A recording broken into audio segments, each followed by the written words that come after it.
But what I wanted to talk to you about today is some of the coolest behind-the-scenes stories of some of our favorite episodes from we're in season 7 now, so of the last 6 seasons, and we do 13 to 26 episodes a year. So we stay on the road and we go all over the country telling the stories of the people and the places and the organizations doing really cool things for the planet, mostly through organic gardening and green living and farm to table and healthy lifestyle stuff. So that's what we did. We kind of handpicked some of those episodes. We'll tell you a few of the cool stories about them. And I'm going to give you a couple things. Everybody, I think I have enough for everybody here. There's a cool company up the street in Mount Airy, North Carolina, where I used to live for 6 years, and called Farm to Feet. And they make socks here in the USA, unlike most of the textile companies that are now overseas. But the reason I like them so much is I know the folks there, but they source everything in the U.S. So all the fiber, all the fabric comes from the States, and it's brought into Mount Airy where it's made, and they make the best socks. You can't even keep them on the shelves at REI and stuff. They're really cool looking. I mean, I didn't think I'd be, hyping socks so much, but I loved them so much. I said, hey, let me help you get the word out, because we're all about supporting small businesses, U.S. businesses. So they gave me some socks that I need to take up to Philadelphia too, but I think I can get away with giving everybody here socks. And they have ladies and men's styles, and I'm wearing them. I wear them all the time now. So I love my socks, and you're going to get a pair too. Okay. So don't leave before you get your socks. And I'm going to take about 45 minutes, and then I'll hand your socks out. Okay, so quick background. If you don't know my story, I have been gardening pretty much all my life. I grew up in Miami, Florida. Everything to me grows there. It's so tropical. So as an 8-year-old kid, one day I was in my parents' yard. They weren't gardeners. A lot of people have a person that they can pin to their attraction to gardening. I really didn't have that. The closest thing was my dad, always on the weekends, cutting the grass, doing the bushes and all that, and I would follow along and help him. So anyway, one day I accidentally broke a branch off of one of his shrubs that he had just worked on meticulously. And I did not want to get in trouble. It was an accident, but I didn't know if I'd get in trouble. So what did I do? Any 8-year-old boy would do the same thing. They took the branch, they stuck it in the ground right next to the base of the plant, covered it up, and hoped for the best. And I didn't know anything about how plants grew back then, so I didn't know if it was going to live or not. But I was pretty stressed out about this. Now I had great parents, they were reasonable, but I still didn't want to get in trouble. At the time, do you all remember the 5 and 10 cent stores that had the photo booth in them? You could put a quarter in the booth and get your picture taken 104. Well, I had one of those up the street, and I used to ride my bike up there all the time. So I thought if this was my last day on earth, I would document that moment. And I'd go to the photo booth, put my quarter in, and take that picture. And I actually found that picture recently, so here it is. That's my moment of stress, worried if this is going to be my last day. Well, anyway, fast forward about 8 weeks, and I go back by that shrub, and I'm looking at it, thinking it's going to be dead. And I did a double take, and I said, what the heck? Well, it looked like it was sprouting new growth out of it. And I looked at it, and I looked at it closer, I tugged on it a little bit, and it seemed like it resisted a little bit, and I thought, this is amazing. So that truly, I can, honest to goodness, trace it back to that day is when I really found my fascination and love for horticulture. And so ever since then, I've been going nonstop with it, and I'm a sponge for information. But anyway, I was elated that not only had I survived the 8 weeks, but now I knew I was going to live for a lot longer, hopefully. So I went back to that photo booth to document my elation, because it was quite a contrast, and I found that picture too, and here it is. So I was a happy camper. So anyway, moving ahead, I was the guy that couldn't get enough plants. I was collecting plants all along, understanding how they grew, filled up my yard. Ironically, by this point, I'm making my living in horticulture, and I have a lot of plants. I do design, consulting, television. And I lived in a subdivision in Atlanta at the time that they had the yard of the month. Does anybody have that where you live? In your subdivision, there's always the yard of the month. And I was thinking to myself, what the heck? How come, with all I know and all the plants I've got, why am I never getting yard of the month? I looked at other people's winning landscapes, and I thought, that's nothing. How am I not getting it? And then I realized the reason for that is all I ever do is collect plants and stick them in the driveway because I'm too busy to plant them. So they finally realized the same thing, and they created a new award called Driveway of the Year. gave it to me, and I've never relinquished that title. So I have Driveway of the Year. So who watches Growing a Greener World? Awesome, thank you. I'm really glad that you do. It's a show that was created out of passion. I had 2 television shows that I hosted prior to that. One was on DIY Network. The first time I was ever on television was a show about growing food called Fresh from the Garden. Did anybody see that? Nod in your heads. That was, to me, that was probably, other than the show we do now, and I'm a little biased because I created this one, but I thought that was like the best gardening show ever on television because the concept had never been done. We showed people in a single episode how to grow a particular edible, like a tomato plant, for example. So in one episode, you would watch me plant the seed or the seedling, and in the same episode, you would watch me harvest from that tomato plant. So needless to say, every episode took 4 or 5, sometimes 6 months to film, and we had to do a whole season a year in advance. So when you watched it, everything was in the can, and we had taken our months to film it.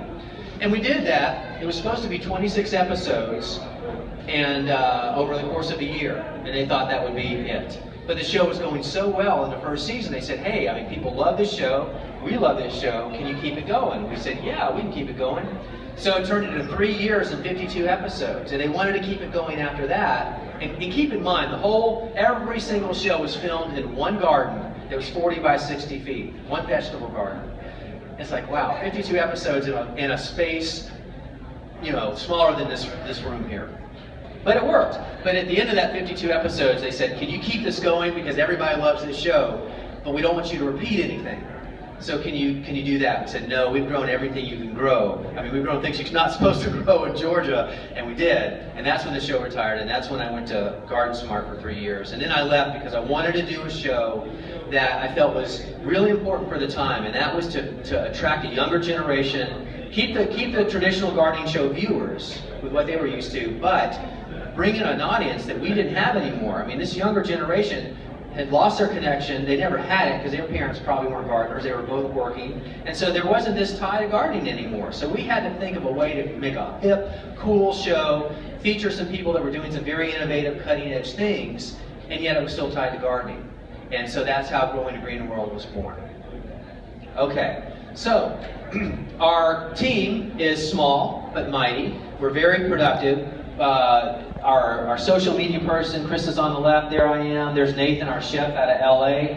Carl Pennington is our guy that's in the field, filming everything along with his brother David next to him. And then Carl and David come back and they edit all the shows. So most of the time when we show up on set, the guests say, when are the trucks coming? It's like, there's 3 of us. And this is it, or 4 of us maybe. Because that's where, we're public television. We don't have a huge budget. But we do a lot with what we've got. And Teresa Lowe, my producing partner, is on the end there, and she's amazing. I'll feature her in a minute.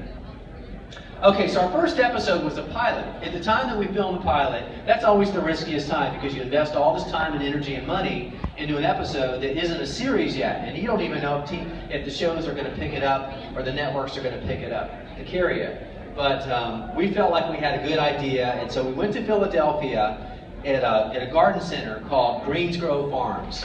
And Greensgrove, anybody see this episode? Because it was our very first one. It's still one of my favorite ones, but Greensgrove Farms was 3 miles north of downtown Philadelphia. Ironically, that's where I'm going in a minute.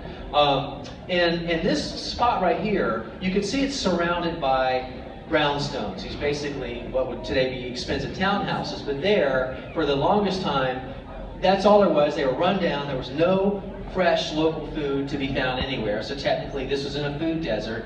And Mary Seton Corboy, the woman there in the turquoise, is the farmer. She was a professional chef, she was a gardener, and she had a real passion to bring locally grown food into the city to serve the restaurants in the area as well as some of the people that lived in the area.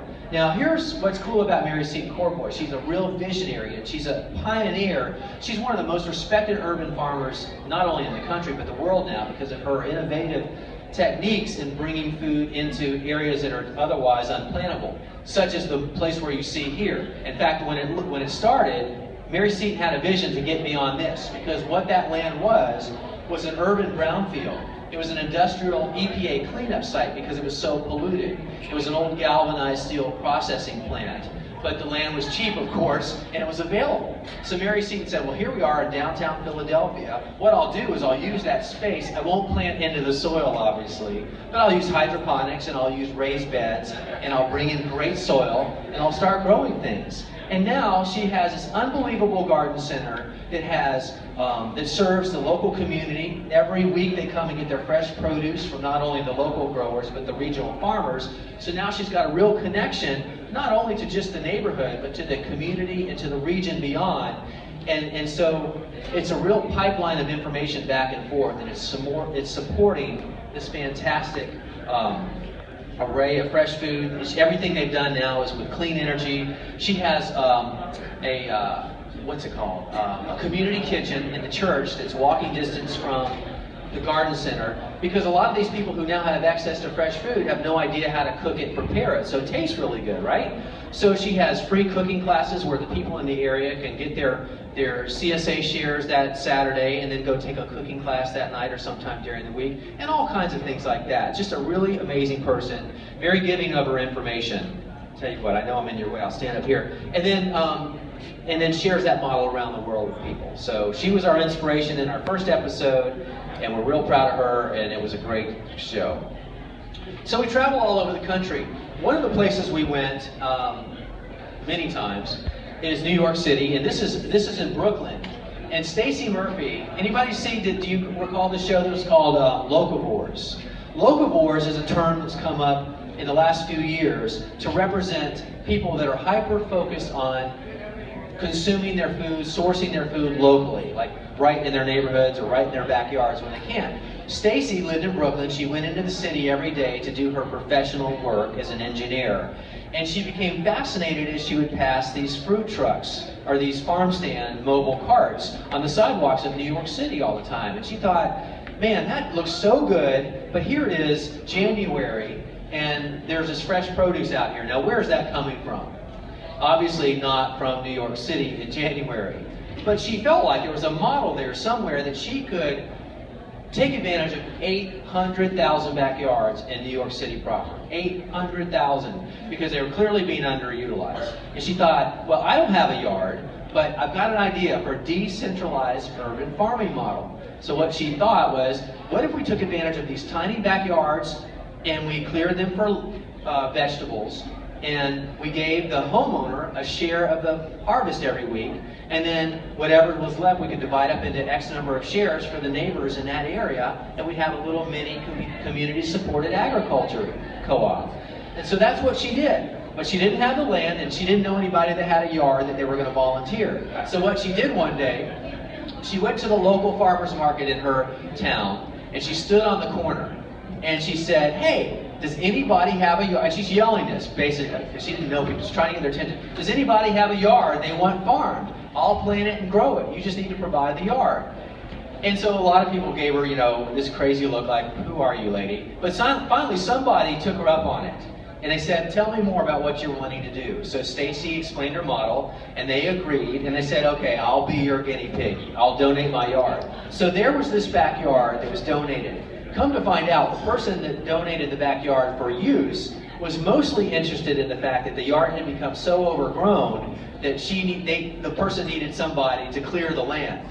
And Stacey said, no problem, I'll clear the land. And when she got there and she saw how overgrown it was, she wasn't discouraged, she was encouraged, because she knew that if everything was growing that well, it was good soil and good sun. And she said, that's what I needed. So she cleared the land, brought in tremendous soil. That's one of the huge keys. And she had this really productive garden that now serves 6 families plus the homeowner. So every week, she's harvesting out of there during the growing season. The homeowner gets their share, and 6 other people get to eat fresh, super hyper-local food as well. So now she's taken that model, started a company, and it's not only all over New York City and Brooklyn, but that model has spread to other cities around the country.